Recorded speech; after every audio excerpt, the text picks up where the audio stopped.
16 বছর পর অনুষ্ঠিত হল কুমিল্লা দক্ষিণ জেলা বিএনপির দ্বিবার্ষিক সম্মেলন। দীর্ঘ লড়াই সংগ্রামে আওয়ামী লীগ সরকারের পতনের পর সাংগঠনিক পুনর্গঠনে উজ্জীবিত তৃণমূলের নেতাকর্মীরা কুমিল্লা টাউন হল মাঠে আয়োজিত অনুষ্ঠানে লন্ডন থেকে ভার্চুয়ালি যুক্ত হন দলের ভারপ্রাপ্ত চেয়ারম্যান তারেক রহমান।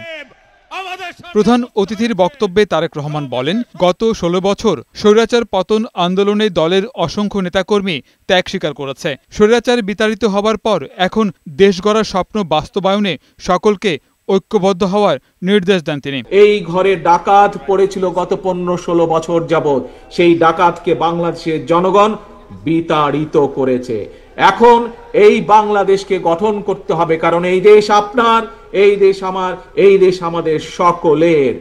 আমাদের লক্ষ্য এখন একটি থাকতে হবে, ঐক্য, জনগণ এবং দেশ গঠন। বিএনপির ভারপ্রাপ্ত চেয়ারম্যান বলেন, আগামী দিনের চ্যালেঞ্জ মোকাবেলায় জনগণের আস্থা অর্জনের বিকল্প নেই।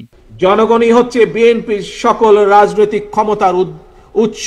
কাজেই সেই জনগণকে আমাদের সাথে থাকতে হবে, জনগণের সাথে থাকতে হবে, জনগণকে সাথে রাখতে হবে।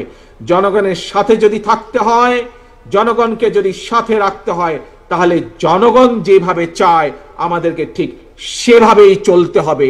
নিজেদের ঐক্যের ফাটলে আবারও স্বৈরাচারের আবির্ভাবে শঙ্কা প্রকাশ করেন তারেক রহমান।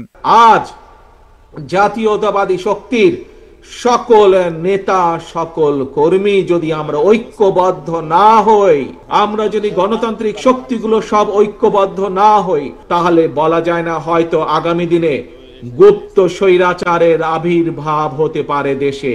বাংলাদেশের স্বার্থে কোনো ছাড় দেয়া হবে না বলেও সাফ জানিয়ে দেন বিএনপির ভারপ্রাপ্ত চেয়ারম্যান। যেখানেই বাংলাদেশের স্বার্থ সেখানেই বিএনপি, যেখানেই বাংলাদেশের স্বার্থ সেখানেই জাতীয়তাবাদী শক্তি। এটিই হচ্ছে আসল কথা, এটিই আমাদের শুরু, এটিই আমাদের শেষ। সবার আগে বাংলাদেশ। গোলাম মোর্শেদ, বৈশাখী সংবাদ।